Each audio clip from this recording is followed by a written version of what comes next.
Allons plutôt vers une femme qui avait pas beaucoup de poitrine, mais tout un cœur et toute une tête. Françoise Sagan. Quelqu'un qui est l'intelligence même, la finesse, l'élégance, la désinvolture élégante, enfin une travailleuse appliquée dans ses romans très bien écrits, un peu décriés par les gens parce qu'ils y voient pas, quelques personnes y voient pas une grande profondeur, alors que je trouve que si. Tout ce qu'elle dit sur les hommes, sur les voitures, sur la vitesse, sur l'alcool, sur la rigolade, sur l'humour, sur ses amis, tout est juste, tout est parfait. Une femme parfaite pour moi, avec cette espèce de goût pour la ribouledingue. La vie, ça fait chier, quoi, et que c'est agréable d'être avec des gens drôles, de s'entourer de gens brillants, amusants, et de passer son temps dans les boîtes de nuit, de vivre la nuit. On y rencontre des gens sympas. Je l'ai embrassée. Elle avait une drôle de façon d'embrasser. Elle se tournait quand elle vous tendait. On tend sa joue, quoi, quand on s'embrasse, et elle vous tendait le derrière de son oreille. Comme ça de chaque côté, c'était long. Alors on lui embrassait l'oreille. Moi, je lui avais fait une chanson pour lui. Comme elle m'avait invité plusieurs fois, et que j'étais pas allé parce que justement j'étais impressionné, que je me disais, c'est toujours difficile de rencontrer des gens qu'on admire beaucoup. Et donc je me suis dit, elle va croire que je m'en fiche de ses invitations, bien que je lui ai répondu poliment, mais je voulais lui faire une chanson pour lui montrer toute mon admiration, de façon que je l'aimais beaucoup, alors j'ai fait ma chanson.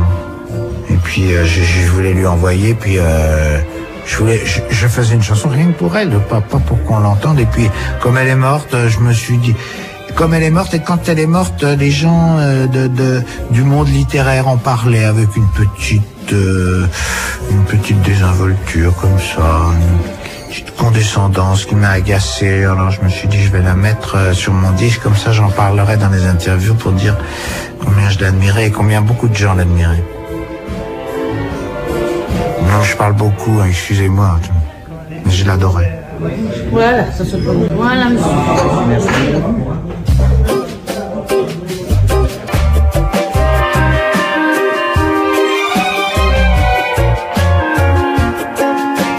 Comme je suis l'homme élégant, pour conduire, je mets les gants. Bonjour, tristesse.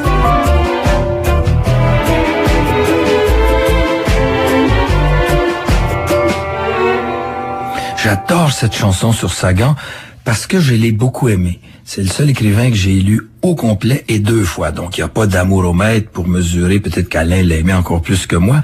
Mais il envie cette espèce de vie parce que elle est connue comme une fille de party. C'était la vie nocturne, les paradis artificiels. Ce qu'Alain, lui, ne peut pas faire parce que dès qu'il boit trop, il a mal à la tête, il y a d'immenses migraines. Alors, Alain a aussi un côté zen, un côté mystique. Il est très attiré par le désert. Et quand on connaît un peu Théodore Monod, on peut affirmer que, oui, Alain Souchon est à mi-chemin entre Françoise Sagan et Théodore Monod. Il y a de la place. Théodore Monod, c'est le contraire de Françoise Sagan, mais enfin, c'est quand même pas vivre dans le monde. Françoise Sagan ne vivait pas vraiment dans le monde, elle était quand même tout le temps chez Régine ou dans un monde différent. Et puis Théodore Monod aussi, il était dans le désert, il marchait, il travaillait, il étudiait, il priait. Et cette vie différente m'attire. Je ne vous dis pas que j'aurais été capable de vivre comme Françoise Sagan ou de vivre comme Théodore Monod. C'est pas ça que je veux dire, c'est que je les admire. J'admire leur style de vie à tous les deux. Je trouve qu'on s'ennuie. Et que dans le fond, l'ennui, que je me suis beaucoup ennuyé quand j'étais jeune. Et ça m'a fait faire des chansons, dans le fond. C'est un moteur aussi, l'ennui. Pourquoi je vous dis ça? Je suis d'une prétention par moment. Alors l'ennui, n'est-ce pas, c'est un moteur. Bon. Cette espèce de contact avec la nature vraie, c'est-à-dire la nature sans l'homme, telle qu'elle existait avant l'homme et telle qu'elle existera après l'homme, si l'homme, par excès de sottisme et d'imprudence, arrivait à disparaître. Mais c'est vrai qu'il y a dans les déserts justement cette découverte d'une nature vierge et une nature qui ne ment pas. Non mais voilà, c'est ça, c'est tout ce côté-là que j'aimais beaucoup. J'ai un frère qui est géologue et qui a passé son temps soit à la Sorbonne à faire des cours, à donner des cours ou à faire de la recherche en laboratoire, et la moitié de sa vie autour d'une montagne qui s'appelle le Cervin, au nord de l'Italie. Et j'admirais ça. J'admirais ce mélange de vie dans la nature et de réflexion et d'intellectualisme. J'ai un autre frère qui était professeur d'anglais et qui en même temps était guide de montagne. J'aime bien les deux. En général, les gens qui sont très physiques, parce que guide, c'est très physique, c'est très difficile. Et les gens qui sont intellectuels, ils sont pas faits pour se rencontrer. Ils ont des chemins très différents. Et des gens qui font les deux, comme des gens comme Michel Serres, vont beaucoup crapahuter dans la montagne et en même temps sont des philosophes et tout. J'aime ça. Et pourquoi je vous disais ça? Oui, j'y suis allé marcher dans le sud algérien. Je suis allé à la Sécrème chez le père de Foucault. Je suis allé marcher dans le Tassili, des endroits où il y a que des caillasses, des endroits immenses où il y a que du sable et des grottes avec quelques rochers, avec des grottes, et vous êtes dans du sable comme au bord de la mer, le plus fin, comme de la farine. Vous marchez là-dedans, c'est la création du monde, c'est la beauté de la nature, tout est pur, tout est... Ce qu'il y a, c'est que dans le désert, donc il n'y a rien, c'est le désert, mais c'est la présence du ciel. C'est ça le désert, c'est le ciel. J'adore cette présence dans les pays plats, c'est comme ça. Et pourquoi je vous disais ça? On a tous des chanteurs qui nous bottent. Alain a les siens, moi j'ai les miens. J'adore M, l'énergie des cow-boys fringants. Mais à l'époque où il y avait moins de chanteurs, les carrières étaient plus longues. Les maisons de disques investissaient sur des personnages. Maintenant qu'il y a 8000 albums par année et que les Chinois et que les Hindous sont pas encore arrivés, ce qui me fait penser qu'en 2050, il y aura 6 millions d'albums par année. Et c'est là qu'Andy Warhol risque d'avoir raison en disant que chacun aura sa minute de gloire.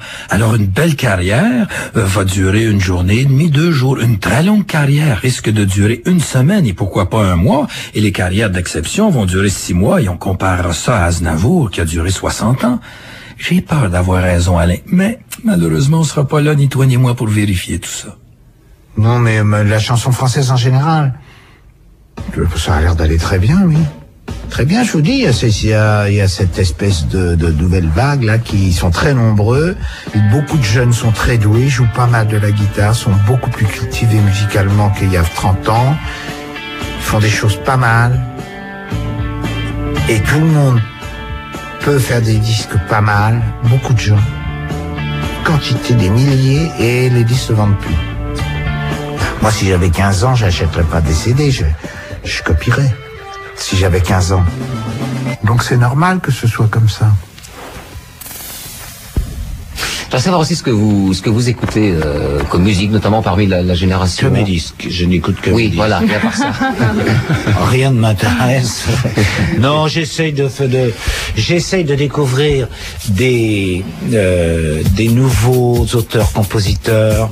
Plus que des chanteurs, moi je suis branché sur les auteurs-compositeurs, j'aime ça, j'écoute Vincent Delerme, j'écoute Yann Tiersen, j'écoute des gens qui, Benjamin Biolay, je cherche. Là, vous allez des gens qui font des chansons, ouais. C'est ça que j'aime.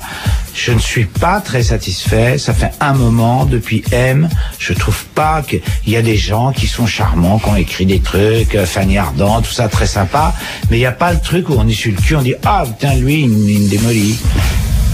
Putain, ça penche, c'est une énumération de marques, c'est la folie de notre monde actuel. Où tout le monde fait n'importe quoi pour avoir une chose de telle marque. Ça fait peur, ça fait comme si le monde penchait d'un côté où il va tomber. Mais il ne tombera pas. Mais enfin, des fois, j'ai un petit crocodile sur ma chemise. Ça m'est égal, les deux versions sont bien. Une version rock et puis une version plus techno. Et c'est la version techno qui a l'air de plaire plus. Putain, ça penche. On voit le vide à travers les planches. Nike, Gap, Diesel, Chanel, Chanel, Van Cleef et Arpels, Hermès, Converse, Yamamoto, Petit Bateau d'Im, Prada, Armani, Elena Rubinstein. Let's dance. Ce qui est marquant pour moi, c'est que les gens qui arrivent, qui sont arrivés pendant cette période, les nouveaux, en général, ils disent qu'ils m'aiment bien.